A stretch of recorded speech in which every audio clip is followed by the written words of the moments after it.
जोहार। मैं हूं सीसीएल का ताऊ। आज मैं आपको बताने जा रहा हूं भारत में श्रम कानूनों को सरल, पारदर्शी और अधिक प्रभावी बनाने के उद्देश्य से केंद्र सरकार ने 4 नए लेबर कोड लागू किए हैं। इन सुधारों का उद्देश्य कर्मचारियों के अधिकारों को मजबूत करना है, साथ ही नियोक्ताओं के लिए अनुपालन की प्रक्रिया को भी आसान बनाना है। आइए समझते हैं कि ये बदलाव हमारे लिए क्या मायने रखते हैं। तो चलिए शुरू करते हैं। कोड ऑन वेजेस 2019 की बात करते हैं। पहले के कानूनों में राष्ट्रीय न्यूनतम वेतन का कोई वैधानिक प्रावधान मौजूद नहीं था और न्यूनतम वेतन निर्धारण पूरी तरह राज्यों पर निर्भर करता था। वर्तमान प्रावधानों के अंतर्गत अब केंद्र सरकार पूरे देश के लिए राष्ट्रीय फ्लोर वेज निर्धारित करती है, जिसके आधार पर राज्य अपने न्यूनतम वेतन तय करते हैं, जो नेशनल फ्लोर वेज से कम नहीं होगा। इसका प्रभाव ये होगा कि ठेका श्रमिकों की मजदूरी में एक रूपता आएगी। पहले ये व्यवस्था केवल 24,000 रुपए तक वेतन पाने वाले कर्मचारियों पर लागू थी और वेतन भुगतान की समय सीमा अलग अलग कानूनों में भिन्न थी। वर्तमान प्रावधानों के अनुसार और वेतन की कोई अधिकतम सीमा निर्धारित नहीं की गई है। अब वेतन अवधि समाप्त होने के 7 दिनों के भीतर वेतन भुगतान करना अनिवार्य होगा। इसके चलते हमें सभी श्रेणियों के कर्मचारियों के लिए समयबद्ध वेतन भुगतान सुनिश्चित करना होगा, जिससे वित्तीय योजना और अनुपालन की जिम्मेदारी और बढ़ जाएगी। पहले के कानूनों में दोष सिद्ध होने की स्थिति में बोनस से वंचित किए जाने को लेकर कोई स्पष्ट व्यवस्था नहीं थी।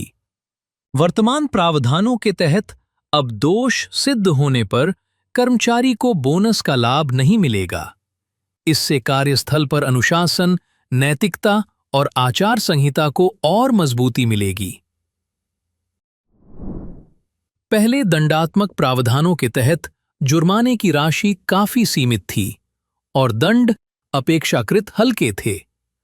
वर्तमान व्यवस्था में अनुपालन में चूक होने पर जुर्माना 50,000 रुपए से 1 लाख रुपए तक कर दिया गया है और कारावास का भी प्रावधान रखा गया है।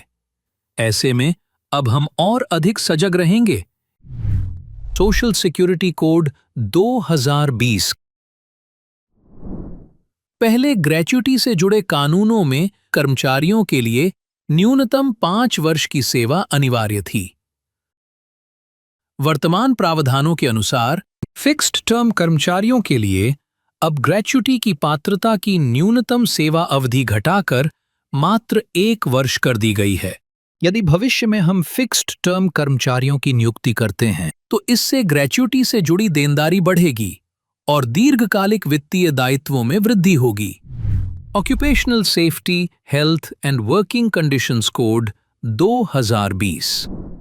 पहले अलग अलग श्रम अधिनियमों के तहत अलग अलग पंजीकरण आवश्यक होते थे, जिससे अनुपालन प्रक्रिया जटिल थी। वर्तमान प्रावधानों के अंतर्गत अब एक ही पंजीकरण के माध्यम से सभी श्रम कानूनों का अनुपालन किया जा सकेगा। इससे हमारी प्रशासनिक प्रक्रिया सरल होगी और विभिन्न इकाइयों में अनुपालन का बोझ कम होगा। पहले स्वास्थ्य जांच की व्यवस्था सीमित थी। वर्तमान प्रावधानों के अनुसार अब नियोक्ता को 40 वर्ष से अधिक आयु के प्रत्येक कर्मचारी की वार्षिक चिकित्सकीय जांच सुनिश्चित करनी होगी। इससे कर्मचारियों की स्वास्थ्य सुरक्षा मजबूत होगी।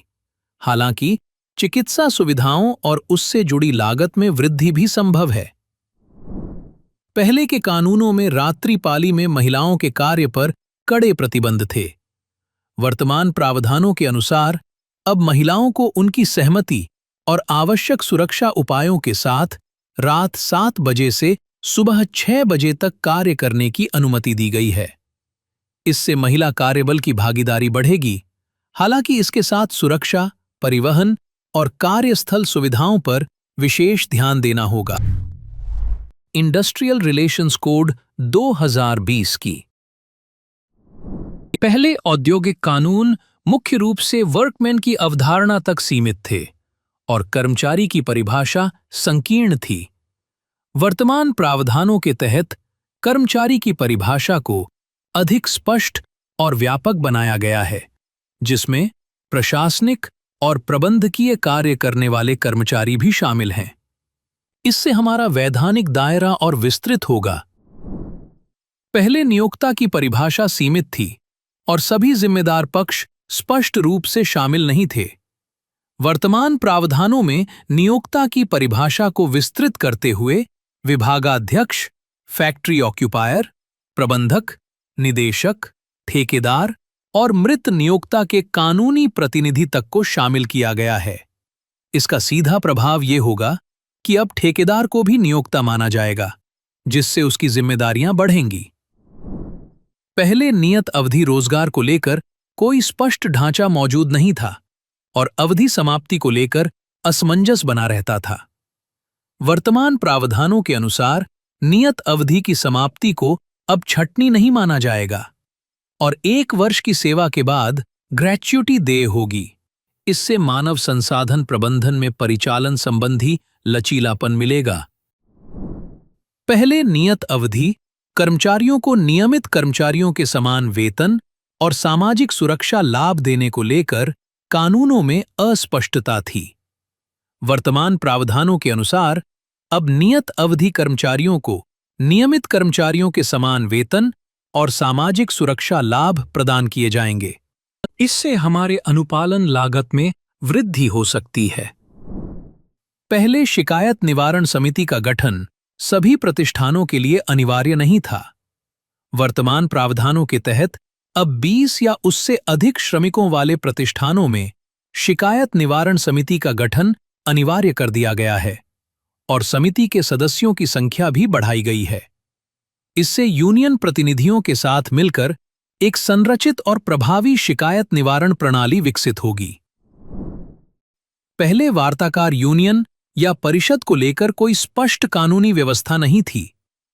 वर्तमान प्रावधानों के अनुसार अब 51% समर्थन वाली एकमात्र वार्ताकार यूनियन या 20% सदस्यता वाली यूनियनों की वार्ताकार परिषद बनाई जाएगी।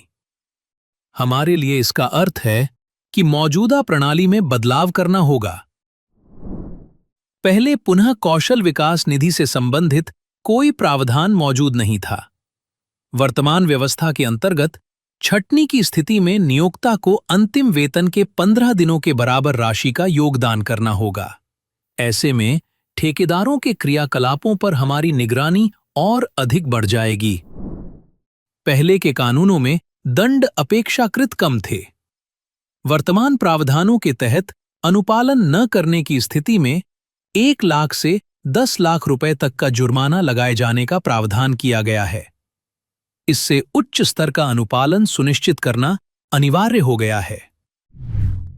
कुल मिलाकर नए लेबर कोड कर्मचारियों के अधिकारों को सशक्त बनाने के साथ साथ हमारे लिए श्रम कानूनों के अनुपालन को अधिक सरल, पारदर्शी और प्रभावी बनाने की दिशा में एक महत्वपूर्ण कदम साबित होते हैं।